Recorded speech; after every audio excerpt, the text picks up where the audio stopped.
సాంబ సదా శివ సాంబ సదా శివ సాంబ సదా శివ సదా శివ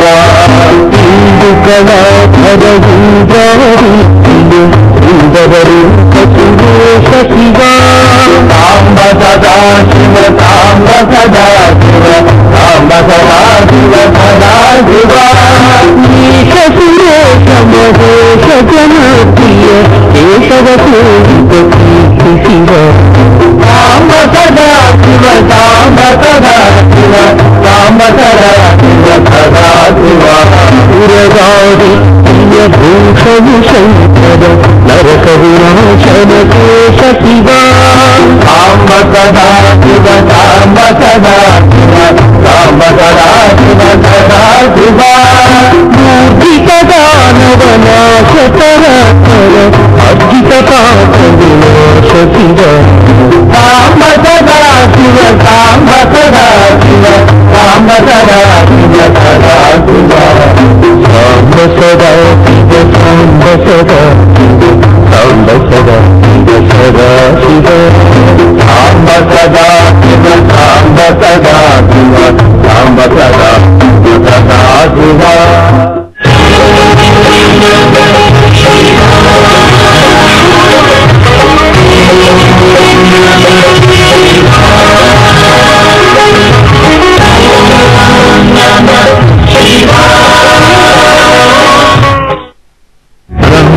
బ్రహ్మామురారి త్రిపురాంతకారి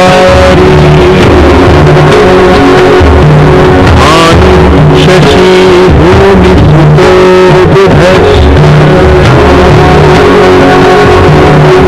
గురుశ్చ శుక్రః శని రాహుకేతవః గురువంతు సర్వే మమ ప్రభాతం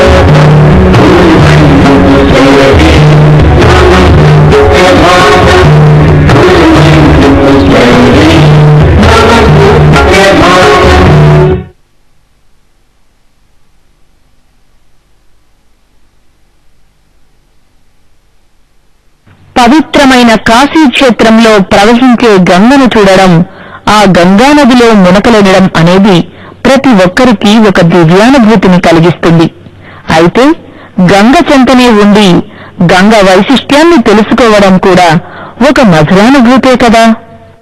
బ్రహ్మశ్రీ చాగంటి కోటేశ్వరరావు గారి అభీష్టం మేరకు గంగానదికి ఆవలి తీరాన గల ఇసుక తిన్నెలపై నిర్వాహకులు ఒక చక్కని వేదికను ఏర్పాటు చేశారు. ఈ కాశీ యాత్రలో ప్రతి భక్తుడు మధ్యాహ్నం 3 గంటల నుండి పడవలనెక్కి అక్కడికి చేరుకున్నారు. ఆహ్లాదకరమైన వాతావరణంలో ఓ సాయం వేళ గంగావతరణ వైశిష్ట్యం, గంగ వైభవం ప్రవచన రూపంలో శ్రీ చాగంటి వారి గళం నుండి అనర్గళంగా ఒకవైపు ప్రవహిస్తూ ఉంటే, మరొక వైపు ఉరకలేసే గంగ కూడా ప్రవచన మాధుర్యాన్ని ఆస్వాదిస్తూ ప్రవహిస్తోందా అన్నట్లుగా కనబడుతోంది. ఇంకోవైపు ఈ ఆధ్యాత్మిక జ్ఞాన ప్రవాహంలో తడిసి ముద్దలైన భక్తజనం ముద్ద మనోహరమైన సురగంగ స్వరూపాన్ని తలచుకుంటూ ఆనంద పరవశులయ్యారు. మహోన్నతమైన ఈ మధుర ఘట్టాన్ని మనము విని తరిద్దాం, తన్మయమవుదాం.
గంగాతరంగ రమణీయ జటాకలాపం గౌరీ నిరంతర విభూషిత వామాభాగం నారాయణ ప్రియ మనంగ మదాపహారం వారాణసీ పురపతి భజ విశ్వనాథం.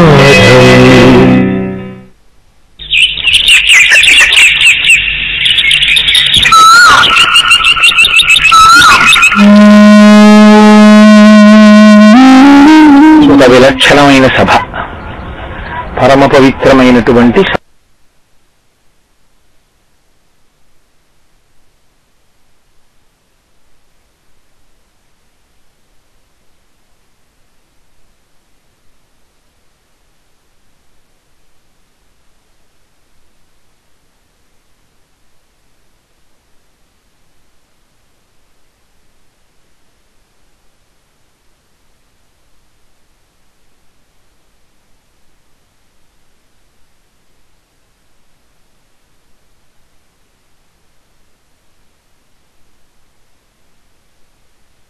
ఆ గంగావతరణాన్ని చెప్తూ ఎదురుగుండా గంగమ్మ తల్లి దర్శనం చేస్తూ చెప్పడం అంటే నేను ధన్యుణ్ణి.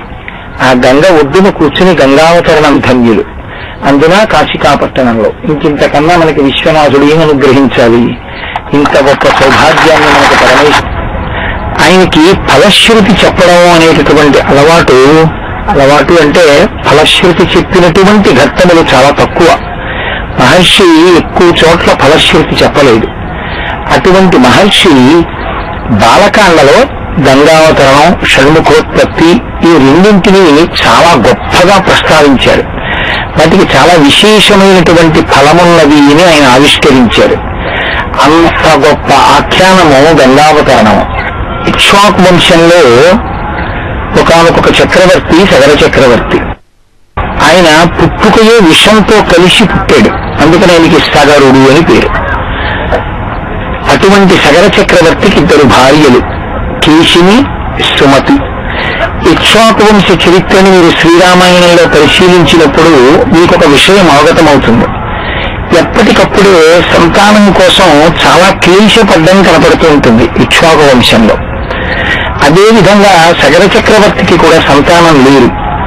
ఆ కారణం చేత ఆయన భృగుశ్రవణము అనబడేటటువంటి ఒక పరమ పవిత్రమైన ప్రదేశానికి వెళ్లి అక్కడ తపస్సు చేశాడు. తపస్సు చేయడం వల్ల ఏం కలుగుతుంది అంటే ఈశ్వరానుగ్రహం ప్రాప్తిస్తుంది. ఆ ఈశ్వరానుగ్రహం ప్రాప్తించడమే ఏది వైదికమైనటువంటి కోరికో ఆ కోరికకి ప్రతిబంధకంగా నిలబడినటువంటి పాపము తొలగిపోవడానికి హేతు అవుతుంది. అందుకని ఆయన అక్కడ భార్యలతో కలిసి తపస్సు చేశాడు. భృగు మహర్షి అక్కడికి వచ్చి అన్నారు, నేను నిన్ను అనుగ్రహించాలనుకుంటున్నాను, కాబట్టి నీకు వరం ఇస్తున్నాను. నీకు ఇద్దరు భార్యలు. ఒక భార్య యందు వంశకర్త అయినటువంటి కుమారుడు జన్మిస్తాడు. వేరొక భార్యకి మహోత్సాహవంతులు అధిక సంతానము జన్మిస్తారు. కాబట్టి నీవు బెంగ పెట్టుకోక్కర్లేదు అన్నాడు.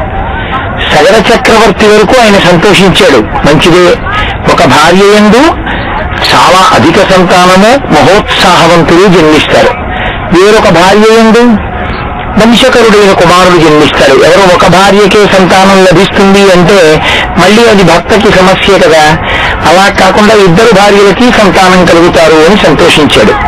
కానీ భార్యల దగ్గరికి వెళ్ళేటప్పటికి ఏమైందంటే వాళ్ళు ఎవరికి అధిక సంతానము ఉత్సాహవంతులు కలుగుతారు, ఎవరికి వంశకరుడైన కుమారుడు కలుగుతాడు, వాళ్లకుండే కోరికలు వాళ్ళకున్నాయి.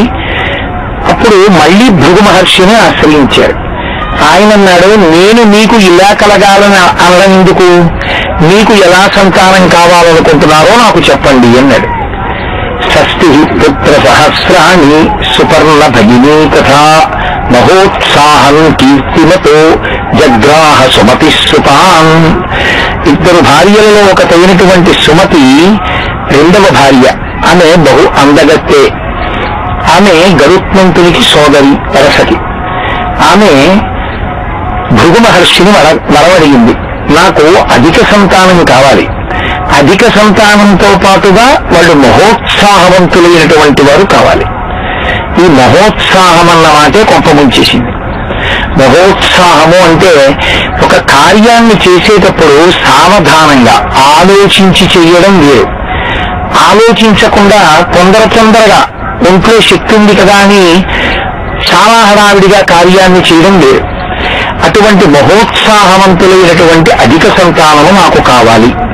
షష్ఠి పుత్ర సహస్రాణి, 60,000 మంది కుమారులు నాకు అటువంటి వారు కావాలి.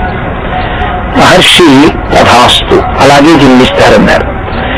వేరొక ఆమె కేశిని, ఆవిడంది పుత్రం వంశకరో రామ జగ్రాహం నృపసన్నిధౌ, నాకు వంశకరుడైనటువంటి ఒక్క కుమారుడు కావాలి అని.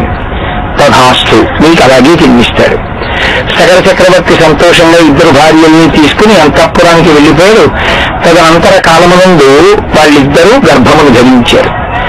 ఆ గర్భమును ధరించినప్పుడు ఎలా కోరుకున్నారో అలాగే కేశినికి ఒక్క కుమారుడు కలిగాడు. ఈ సుమతికి ఒక పెద్ద మాంస పిండం ఒకటి జన్మించింది. ఆ మాంస పిండమునందున్నటువంటి తిత్తుల వంటి వాటిని తీసి, ఆ చిన్న పిల్లలు చాలా చిన్న తిత్తుల్లో ఉన్న వాళ్ళని తీసి దాదులు నీటి పాత్రల యందు భద్రపరిచారు. ఆ నీటి పాత్రలోనే ఆ పిల్లలు పెద్దవాళ్ళు అయ్యారు, 60,000 మంది. మహర్షి ఇంకా 60,000 మంది పేర్లు చెప్పలేదు. సగర చక్రవర్తి యొక్క కుమారులు కనుక వాళ్ళు సగరులు అని పిలిచారు. చాలా సంతోషంగా రాజుగారు ఉన్నారు, చాలా సంతోషంగా రాణులు ఉన్నారు. అబ్బో ఇంతమంది పిల్లలు, వాళ్లే ఒక పెద్ద సైన్యంగా ఉన్నారు. సంతోషంగా కాలం గడిచిపోతుంది.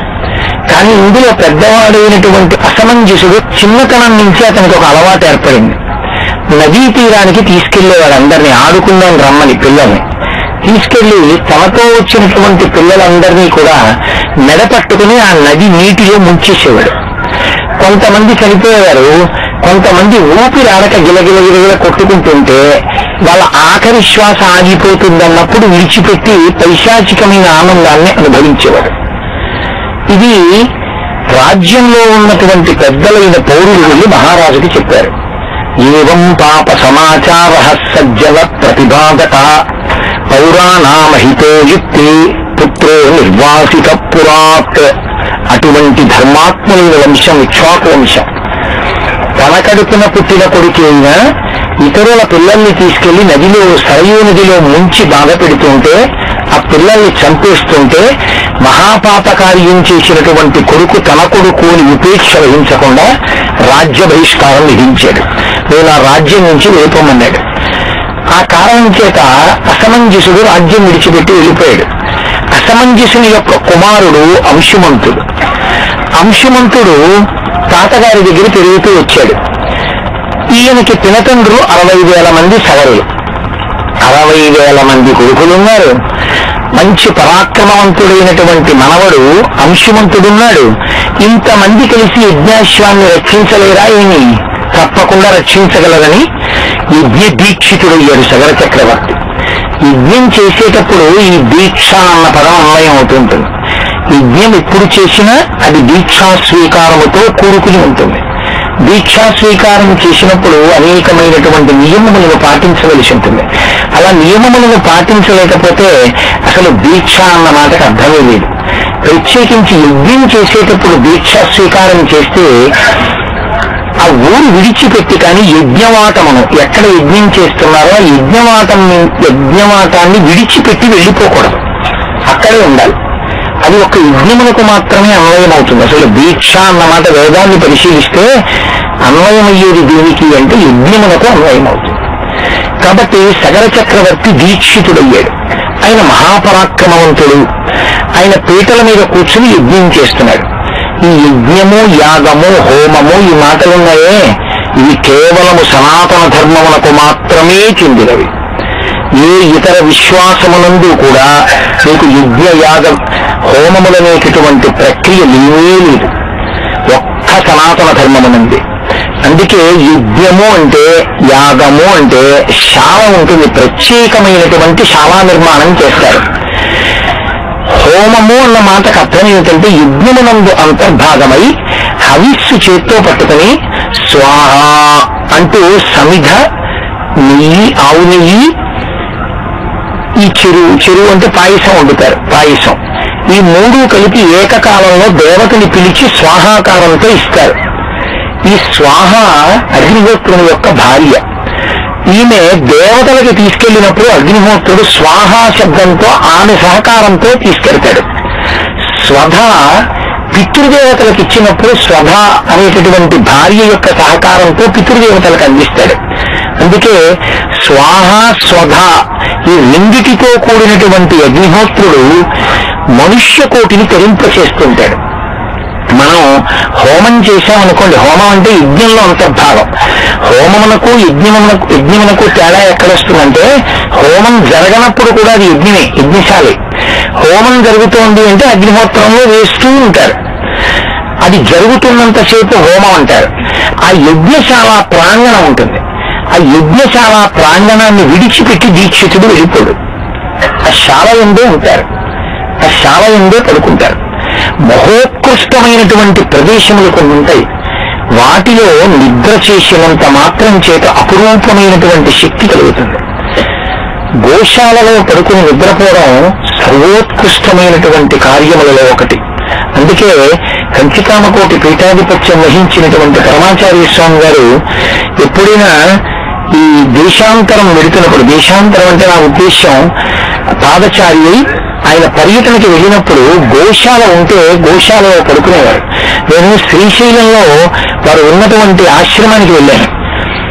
ఆయన నిద్రపోవడానికి అక్కడ ఏర్పాట్లు ఉన్నాయి, కానీ ఆయన ఎక్కడ పడుకున్నారో తెలుసండి, గోశాలలోకి వెళ్లి పడుకుని నిద్రపోయారు ఆయన. గోశాల అంత పరమ పవిత్రమైనటువంటి ప్రదేశం. మళ్ళీ యజ్ఞశాల కూడా అంతే, యజ్ఞశాల కూడా అంతే పరమ పవిత్రమైన ప్రదేశం. ఎందుకంటే గోశాల కానీ యజ్ఞశాల కానీ నిర్మాణం చేస్తే చాలు, అంత గొప్ప శక్తిని ఇస్తారు. కొన్ని ఉంటాయి శాస్త్రంలో, అవి మీకు పూర్తి కాగానే, కార్యాన్ని మీరు పూర్తి చేయగానే రిజర్వేషన్ తీసుకుంటే ఒక బెర్త్ మీ పేరు మీద అలాట్ అయిపోయినట్టే ఆ లోకవాసాన్ని ఇచ్చేస్తారు. దానివల్ల నది యందు ఎవరైనా స్నానఘట్టాన్ని నిర్మాణం చేశారనుకోండి, ఒక పవిత్రమైన నదిలో స్నానఘట్టాన్ని కానీ కడితే వాడు ఆ స్నానఘట్టాన్ని కట్టడం పూర్తి చెయ్యగానే వరుణలోకవాసం ఇచ్చేస్తారు. ఆ జీవుడు వరుణలోకానికి వెళ్ళిపోతాడు, వెళ్ళిపోయి వరుణలోకంలో ఉంటాడు. అంత గొప్ప గొప్ప పుణ్యకార్యాలు. వాటిలో ఈ యజ్ఞం అన్నది సనాతన ధర్మములకు మాత్రమే చెందిన ప్రక్రియ. దేవతలకి ఆహారం మనమిచ్చే హవిస్సు. మనం హవిస్సిస్తే వాళ్ళు దాన్ని తింటారు, తిని ప్రీతి చెందుతారు. అన్నం పెడితే మనం ఎలా సంతోషిస్తామో, స్వాహాకారంతో అగ్నిహోత్రం ద్వారా ఇచ్చినది దేవతలు పుచ్చుకుంటారు తప్ప మీరు లౌకికంగా చేసిన నివేదన దేవతలు తినరు. మనం నైవేద్యం పెట్టింది దేవతలు తింటారు అని అనుకోకూడదు. దృష్టిపాతం చేస్తారంటే కన్నులు విప్పి చూస్తారు, దానివల్ల ప్రసాదం అవుతుంది. వాళ్ళు తినేదేది అంటే అగ్నిహోత్రం ద్వారా మీరు ఏమిస్తారో దాన్నే దేవతలు తింటారు. దేవతలు తింటే దేవతలు వచ్చినా, దేవతలు ఏదైనా మన దగ్గర పుచ్చుకున్నా వాళ్ళకు లక్షణం ఉంటుంది. వాళ్ళు ప్రత్యుపకారం చెయ్యకుండా వాళ్ళు వెళ్ళరు, వాళ్ళకి అది నియమం. మీరు అడగకపోయినా సరే నాకేం వద్దు అని మీరు అన్నారనుకోండి, వాళ్ళు అలా వెళ్ళిపోరు, ఏదో ఒకటి ఇచ్చే వెళ్తానంటారు. ఒకవేళ మీకు అడగడం చేత కాదనుకోండి, అప్పటికి మీ మనసు ఎటువంటి భావోద్రేకంతో ఉందో అటువంటి వరం ఇచ్చి వెళ్ళిపోతారు. అదే కదా మహాభారతంలో అంత అల్లం వచ్చింది. తెలిసో తెలియకో సూర్యుడిని పిలిచింది కుంతి, వచ్చాడు. వచ్చినవాడు దర్శనమిచ్చి వెళ్ళిపోడు, ఏదో ఒకటి అడగమన్నాడు. నాకేం కావాలి, ఏం వద్దంది. కానీ ఆవిడ మనసులో ఆయన తేజస్సు చూసి నాకు ఇలాంటి కొడుకుంటే అనుకుంది, కాబట్టి కొడుకునిచ్చి వెళ్ళిపోయాడు. అలా ఎందుకు ఇచ్చి వెళ్ళిపోయాడు అని మనం అనుకుంటాం. ఎవరి ధర్మం వాళ్ళది. లోకమంతా ధర్మమునందే నిలబడింది. ధర్మం ఆవిష్ఠితం జగత్ అంటారు వాల్మీకి మహర్షి. ధర్మమునందే లోకము నిలబడుతుంది. ధర్మమే శ్రేయోదాయకము, ధర్మమే మనిషిని గట్టెక్కిస్తుంది. అందుకే ఆయన మహాధర్మాత్ముడు కనుక యజ్ఞదీక్షితుడై యజ్ఞాన్ని చేస్తున్నాడు. ఇప్పుడు దేవతలది బుచ్చుకుని సంతోషించి వరం ఇస్తారు. వాళ్ళిచ్చినటువంటి వరం చేత ఆయన అభ్యున్నతిని పొందుతాడు. అందుకని ఆయన యజ్ఞం చేస్తూ యజ్ఞంలో ఉన్నాడు. అశ్వాన్ని విడిచిపెట్టారు. అది అశ్వమేధయాగం. ఇప్పుడు లేదు కలియుగంలో. అశ్వమేధయాగంలో గుర్రాన్ని విడిచిపెడతారు. అది స్వేచ్ఛగా వెడుతుంది. దాన్ని రక్షించుకుంటూ వెళ్ళాలి. ఇప్పుడు ఆ గుర్రం వెనకాతల రక్షకుడిగా అంశవంతుణ్ణి పెట్టి పంపించాడు. ఆ అంశవంతుడు ఆ గుర్రం వెనక వెడుతున్నాడు. అలా వెడుతుండగా అకస్మాత్తుగా ఒక విషయం జరిగింది. రాక్షసీంతలోమాస్తాయాజ్ఞేయాశ్వమపాహరత్ హ్రియమాణే తుకాకుత్సా తస్మిన్నస్యే మహాత్మనః. ఒక రాక్షసి యొక్క స్వరూపాన్ని పొంది ఇంద్రుడు ఆ గుర్రాన్ని అపహరించాడు. అపహరించి తీసుకెళ్లి ఎక్కడో దాచేశాడు. ఎక్కడ దాచేశాడో మీకు కాసేపట్లో తెలుస్తుంది. ఆయన ఏదైనా చేశాడు అంటే ఎందుకంటే అలాంటి పనులేని మనకు అనిపిస్తుంది. కానీ పరమేశ్వరుడు ఒక గొప్ప కార్యం జరగడానికి కావలసినటువంటి పునాదిని నిర్మించుకుంటూ వస్తాడు. ఒక మహత్కార్యం జరగడానికి వేసేటటువంటి పునాది అద్భుతంగా ఉంటుంది. ఒక పాక వేసుకోవడానికి చేసే ఏర్పాటుకి 7 అంతస్తుల మేడ కట్టడానికి తవ్వేటటువంటి పునాదికి చాలా తేడా ఉంటుంది కదా. అంత దూరం పునాది పడితే తప్ప ఒక మహత్కార్యం జరగదు లోకంలో. అందుకని ఇంద్రుడు అశ్వాన్ని అపహరించాడు ఒక రాక్షసీ స్వరూపంతో. అంశవంతుడికి ఆ గుర్రం ఎక్కడుందో తెలియలేదు. ఆయన తిరిగి వచ్చేశాడు. వచ్చేసి తాతగారితో చెప్పాడు. తాతగారు గుర్రాన్ని ఎవరో ఎత్తుకుపోయారు కాబట్టి గుర్రం కనపడలేదు అన్నాడు. ఆ గుర్రం తిరిగి వస్తే కానీ అశ్వమేధయాగం పూర్తి చేయడానికి ఉండదు. ఎందుకంటే ఆ అశ్వాన్ని చంపుతారు. రాత్రి చంపి ఆ చంపబడినటువంటి అశ్వంతో కలిపి ఎవరు యజమానియో ఆ యజమాని భార్య నిద్రపోవాలి రాత్రి. మరునాడు దాని శరీరంలో ఉండేటటువంటి ప్రధానమైన అవయవాన్ని తీసి అగ్నిహోత్రములందు వేలుస్తాడు. అది కాలుతూ వచ్చే పొగని యజమాని పీలుస్తాడు. పీలిస్తే పాపము తొలగిపోతుంది. అది అశ్వమేధయాగ క్రతువు. దశరథుడు అలాగే చేశాడు. కలియుగంలో లేదు. కాబట్టి ఇప్పుడు ఆ గుర్రం వెనక్కి తిరిగి రాకపోతే అశ్వమేధం పూర్తవదు. యజ్ఞము మధ్యలో వదిలిపెట్టకూడదు. యజ్ఞాన్ని మధ్యలో కానీ వదిలిపెట్టేస్తే అరిష్టం రాజ్యానికంతటికి. యజమాని నశించిపోతాడు. ఆ రాజ్యం అంతా కూడా ఉపద్రవానికి లోనవుతుంది. కాబట్టి ఇప్పుడు యజ్ఞాన్ని విడిచిపెట్టకూడదు. సగర చక్రవర్తి మహాపరాక్రమవంతుడు. ఆయనే బయలుదేరుదామంటే ఆయన యజ్ఞ దీక్షితుడై ఉన్నాడు. దీక్ష ఆయన తీసుకున్నాడు. దీక్ష ఆయన తీసుకుని ఉండగా ఆయన బయలుదేరి వెళ్ళకూడదు. కాబట్టి ఇప్పుడు ఆయన అన్నాడు, నేను వెళ్ళకూడదు యజ్ఞాశ్వం కోసం. కాబట్టి మీరు 60,000 మంది ఉన్నారు. కొడుకుల్ని పిలిచాడు. సగలు ఉన్నారుగా 60,000 మంది. మీరు వెళ్ళండి. మీరు ఈ భూమండలాన్నంతటినీ ఒక్కొక్కరు ఒక్కొక్క యోజనం చొప్పున తీసుకోండి. ఒక యోజనం చొప్పున వెతకండి. ఒకవేళ మీకు భూమి మీద ఎక్కడా గుర్రం కనపడలేదు, మీరు దాన్ని భూమిని తవ్వేయండి. తవ్వుకుంటూ పాతాళలోకానికి వెళ్ళిపోండి. వెళ్ళిపోయి పాతాళలోకమంతా కూడా అన్వేషించండి. మీకు ఆ గుర్రం కనపడిన తరువాత మాత్రమే మీరు రావలసి ఉంటుంది. బ్రహ్మమురార్చితలింగం నిర్మలభాసితశోభితలింగం జన్మజ దుఃఖ వినాశకలింగం తత్ప్రణమామి సదా శివలింగం దేవముని ప్రవరార్చితలింగం కామదహన కరుణాకరలింగం రావణ దర్ప వినాశకలింగం తత్ప్రణమామి సదా శివలింగం సర్వసుగంధసులేపితలింగం బుద్ధి వివర్ధన కారణలింగం సిద్ధసురాసురవందితలింగం తత్ప్రణమామి సదా శివలింగం కనకమహామణి భూషితలింగం ఫణిపతివేష్టితశోభితలింగం దక్షసుయజ్ఞ వినాశనలింగం తత్ప్రణమామి సదా శివలింగం